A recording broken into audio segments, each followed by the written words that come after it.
అందరికీ praise the lord. ప్రభు అయిన యేసయ్య కృపలో, ఆయన ప్రేమలో మనం జీవిస్తున్నందుకు ఎంతగానో సంతోషిస్తున్నాము.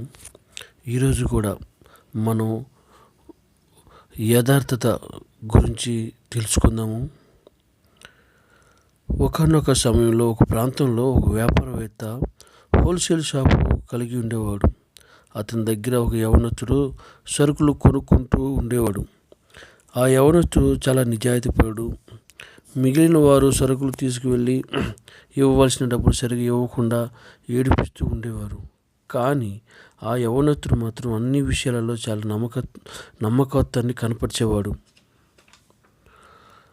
అలా కొన్ని సంవత్సరాలు గడిచిన తర్వాత ఆ యవనస్తుడు వేరే ప్రాంతంలో ఒక వ్యాపారం పెట్టాలని తలంచి వ్యాపారవేత్త దగ్గరికి వచ్చి, అయ్యా, నేను ఈ పట్టణం విడిచిపెట్టి మరొక పట్టణం వెళ్ళి వ్యాపారం ప్రారంభించబోతున్నాను. కావున ఇక మీద నేను మీ దగ్గర సరుకులు తీసుకోకపోవచ్చు.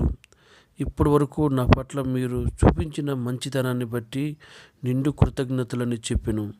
అప్పుడు ఆ వ్యాపారవేత్త యవనస్తుని భుజం తట్టి, బాబు, నా దగ్గరికి చాలామంది వచ్చి సరుకులు తీసుకొని వెళ్తారు, కానీ నీలాంటి యథార్థవంతుని నేను ఎప్పుడూ చూడలేదు. ఎప్పుడైనా నీకు ఏదైనా కష్టం వస్తే నేను ఉన్నానని జ్ఞాపకం పెట్టుకో అని చెప్పి దీవించి పంపిస్తాడు. ఆ యవనస్తుడు ప్రారంభించిన వ్యాపారం కొంతకాలం చాలా బాగా నడిచింది. తర్వాత ఏమైందో కానీ వ్యాపారం కూలిపోవడం మొదలైంది. బహుగా అప్పుల్లో కూరుకుపోయాడు. అప్పు ఇచ్చిన వారు వేధించడం ప్రారంభించారు. ఇక ఆ యవనస్తుడు ఏమి చేయలేని పరిస్థితుల్లో సడన్గా తాను ఒకప్పుడు సరుకులు కొన్న వ్యాపారవేత్త తనకు జ్ఞాపకం రాగా ఒక ఉత్తరం రాశాడు. అయ్యా, సొంతంగా వ్యాపారం పెట్టాను, కొంతకాలం బాగుంది, కానీ ఎందుకో నా వ్యాపారం కుప్పకూలిపోయింది. ఏమైనా మీరు కనికరించి కొంత సహాయం చేస్తే మీరు నాకు ఇచ్చే ఆ రుణాన్ని తప్పక తిరిగి తీర్చేస్తాను. దయచేసి ఒకసారి నాకు సహాయం చేయండి అని చెప్పి ఎంతో ఆశతో ఉత్తరం రాశాడు. కానీ ఆ ఉత్తరానికి జవాబు రాలేదు. మనుషులు సాధారణంగా మాట సాయం చేస్తారు, కానీ చేతి సాయం చేయడం అంత సులభం కాదేమో అని అనుకొని ఏమి చేయలేక పాలుపోక బాగా నిరుత్సాహంతో ఇక బ్రతకడం వ్యర్థం, మరణమే శరణమని ఆత్మయత్న ప్రయత్నం చేస్తుండగా ఎవరో తలుపు తట్టారు. అప్పుల వాళ్ళు వచ్చారేమో, ఇక నన్ను బజారుకి ఈడుస్తారు, ఎలాగో చనిపోతున్నా కదా, చనిపోయే ముందు ఒకసారి వాళ్ళతో మాట్లాడదామని తలుపు తెరవగా ఎదురుగా ఆ వ్యాపారవేత్త ప్రత్యక్షమయ్యాడు. బాబు, నీకు ఉత్తరం చూసినప్పుడు నా డబ్బు కన్నా నేను నీకు ఎంతో నీ తోడు ఉండటం చాలా అవసరమని అనిపించింది. అందుకు నేనే నీ దగ్గరికి వచ్చేసాను. ఇక నీ అప్పుల గురించి నీ దిగులు చెందాల్సిన అవసరం లేదు.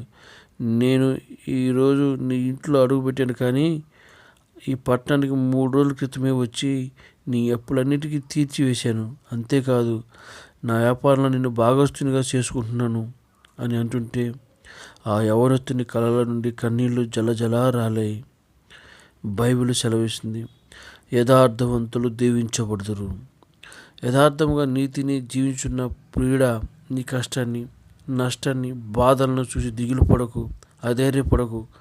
నిన్ను ప్రాణంగా ప్రేమించే దేవుడు నువ్వు ఊహించిన రీతిలో త్వరలోనే నిన్ను దీవించబోతున్నాడు.